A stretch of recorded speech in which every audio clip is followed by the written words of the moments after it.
John, Tim's good to talk to you both about September 5. I absolutely love this film. Thanks, Thank you. Travis. Uh, Glad to Absolutely. hear. John, you and I actually talked quite a bit about the film at Middleburg Film Yeah, Festival. yeah, I remember, Oh, man. wow. We had a Okay. good Yeah, time. Yeah, Okay. yeah. I'm At the glad I'm time, I hadn't getting seen the check. movie yet either, so Yeah, yeah, it's I'm good. glad we're finally gonna talk about it. Absolutely, I'm happy to. I absolutely loved it. I guess I'll start. I'm gonna start with you, Tim. Yes. Where did the idea come from to tackle, because we've seen this subject, this tragedy tackled before, but to tackle it from this perspective, I don't think I've ever seen before. Oh, Where'd that come from? in a way, the answer lies within your question. It is the perspective that really interested us. I was having a conversation, or we, with the producers, Philip Trauer and Thomas Webke, and the writer Moritz Binder, we were having a conversation with Jeffrey Mason. That's the character that John Magaro plays. And he was working as a 20-year-old rookie for ABC Sports back then in 72. And he says to us, after that he covered many Olympics or other or sporting events, but there's no other day in his career that he remembers like this one, he told us.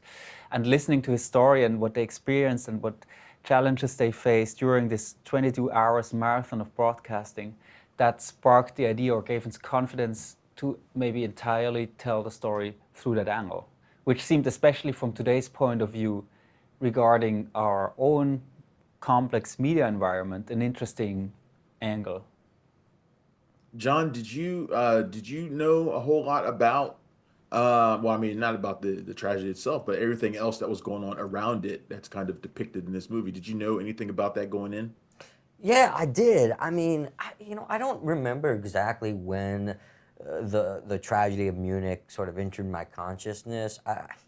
My mother is Jewish, so I was raised with that around it. So that could have been part of why there was an early awareness, but I'm not sure. I do have an image of the Black September member on the balcony pretty early on. And maybe you know how, like, when the Olympics come around, they do these little specials during it. Yeah. Maybe, and I always loved watching the Olympics. I still love watching the Olympics. It's like one of my favorite sporting events, and I love sports. Um, I feel like there would be like little specials kind of that would air during the Olympics about it.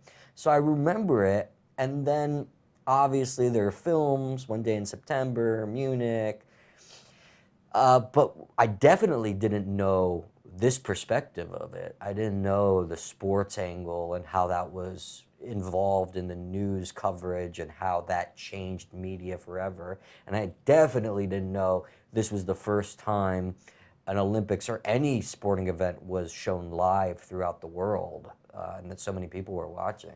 That's also That for was really me. Sorry, but when we did yeah. our research, we found out what an important data was in media history, and the interesting fact is that even before that happened, the tragedy happened, it was this turning point in media history, because for the broadcasting of these Olympics, a never before seen technical apparatus had been set up, because Germany wanted to send out, it was the first Olympics on German soil since '36, which were misused for fascist propaganda. And for these Olympics, Germany wanted to send out to the world this image of the new liberal Germany. Right? They wanted to have almost a hippie-esque vibe in the Olympic Village. They had cameras everywhere. That's also the reason why they didn't have any armed police in the village, which we now know was maybe a mistake. Yeah. And then this whole apparatus switched from reporting on these serene games, as they called it, to this tragedy.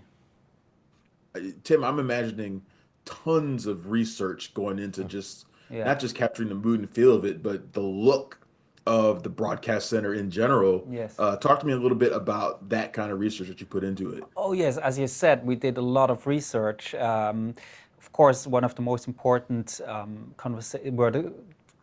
were the conversations that we had with the people that really experienced it. So we talked to Jeffrey Mason, we talked to Jimmy Scheffler, who was a runner back then. We talked to Sean McManus, the Mm. son of Jim McKay, who was there as a teenager when the tragedy happened. Um, and his father was reporting to the cameras. But beyond that, we also wanted to get the technological aspect right. And in a way, for one reason, in a way, I would also say I'm a geek in that sense, that I am fascinated with this analog world, and we wanted to give the audience, like today, everybody has a camera or a TV in their pocket, right? And we thought it was interesting for the audience to see how back then in the analog world, TV was made. But I want to add, though, that it is more than just a gimmick, so to say, of the movie. This movie is also about technology, how changes in or developments in technology has an influence on how we perceive the media. Yeah, I mean, I'm grinning because that one of the things I loved most about the movie was seeing the old technology and seeing how they had to do everything by hand Yeah. and how it kind of adds like this visceral quality to it, Oh, that you're definitely. trying to do these things so fast with your hands, lugging giant cameras around, stuff like that, I was loving that aspect of it. Yeah, I mean, like that Uh, tactile quality, and that's because of Tim and Julian Wagner and all the artisans around, our production designer and all these artisans around him.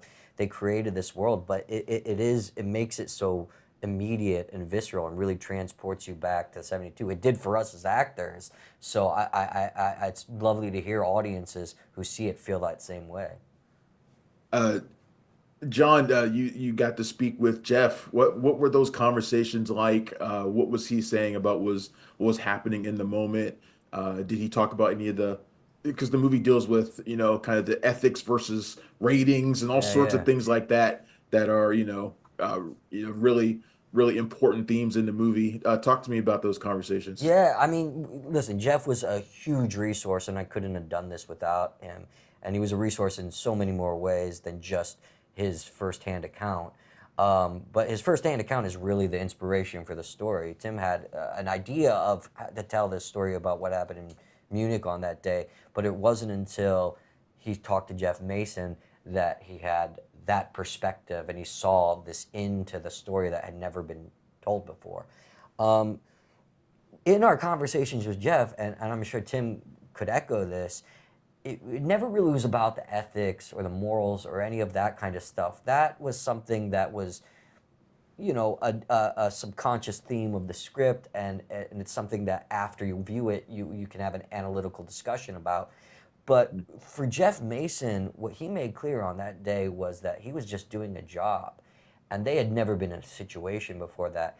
And in a lot of ways, they were innocent, but they were trying to do the best they could with limited information and no roadmap or no guide to cover a crazy event like this. So his account made me realize that I needed to approach it from that workerly perspective, where you're doing your job, you leave emotions out of it, you try and solve problems as best you can in the moment. And Jeff made it clear, it wasn't until after when he went back to the hotel and him and his colleague Don Allmeyer were having a drink that they cried and the tragedy finally washed over them.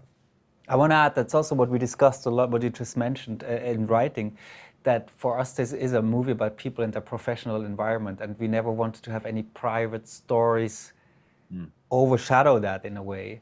because it felt almost inappropriate to the bigger subject. We wanted to show that machinery, and I'm very proud that we had this ensemble. They all, in a way, act also like that in a very subtle way. They don't make the performance about themselves, So it's always part of the bigger crew and the bigger apparatus.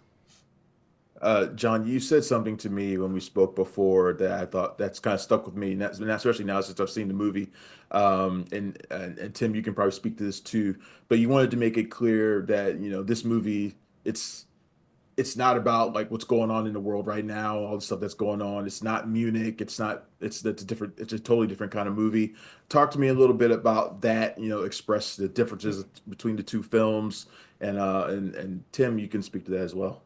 Well, to start with the easy one, it's not Munich in the sense that Munich really deals with the aftermath of the event. This deals with the actual, really the day of the event. It's not about necessarily what happened before or what happened after. It's about the present for these people. And from a Right. very, sorry if I might jump in, but from a very distinctive perspective, because in Munich, yeah, you also see what partly in flashbacks what happened on that day, but our Right. movie is more about the role of the media and very really physically also and distinctively told from that perspective. Yeah, Yeah. and I just don't want people to put the movie in a box before they've even right, seen it. exactly. And I As long don't, as you they know, can see it. and when I said that, I don't think you meant this in the asking of Yeah. it, but it does deal with what's happening presently, in the sense it deals with how the media covers tragedy in the present, Right. because this sort of influenced it. What I think we're talking about is what's happening currently in Israel and Yep. Palestine. Yep. This is not about that. This is about how the media covers tragedy, and this was going to happen no matter what. You know, the history kind of meets its moment, and this was the moment that tragedy was going to be shared live on TV, whether it be the Israel-Palestine conflict, whether it would have been some other conflict or some other tragedy in some other part of the world. It was time. The satellites were up. They had the capabilities. They had the means, and it was just, you know, history was on a collision course with that event. So I was just saying, I hope people come into it with fresh eyes and leave their preconceived notions about their feelings about that tragedy kind of behind them, because we're trying to analyze how we consume tragedy, how we consume these kind of events. And I think if you go into it with that, you'll walk away with some really rich discussions among the people you view it with, as opposed to a limited perspective. Tim, what do you hope people take away from September 5 when they go check it out? Yeah, in a way, John answered that already, that we want to provide a way for the audience to engage with questions about the complex media environment that we're living in through that historical lens. Well, guys, this has been amazing. I absolutely love September 5. I wish you both the best of luck with this film. Thank you, I John. Thank hope you I very get much. to, yeah, I hope I get to talk to you guys more about it in the future. I It's hope been I get to see you at Middleburg again. That was so much fun. dude, you I had need to such a come great every year, time. man.